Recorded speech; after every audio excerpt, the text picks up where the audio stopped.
Isa sa mga sekreto ng matagumpay na pag-aalaga ng manok ay ang pagbibigay ng tamang liwanag sa kanilang kulungan. Maraming nag-aakala na pagkain at tubig lang ang kailangan ng mga manok, pero ang liwanag ay may malaking epekto sa kanilang kalusugan at produksyon ng itlog. Alam mo ba na ang mga inahin ay nangangailangan ng 14 hanggang 16 na oras ng liwanag araw-araw para maging consistent ang kanilang pangingitlog? Kapag kulang sa liwanag, bumababa ang produksyon ng itlog dahil ang liwanag ang nagbibigay ng senyales sa kanilang katawan na panahon na para mangitlog. Kung natural na araw ang gagamitin mo, siguraduhing bukas at maaliwalas ang kanilang kulungan.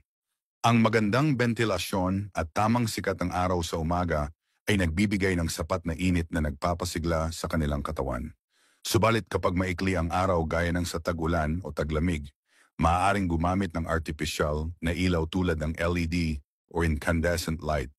Ilagay ito sa taas ng kulungan at panatilihin ang liwanag sa loob ng 14 hanggang 16 na oras araw-araw.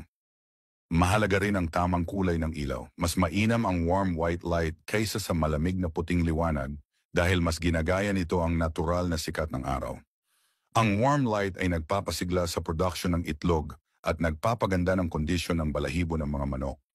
Siguraduhin din na hindi sobrang maliwanag ang ilaw dahil pwedeng maging sanhi ito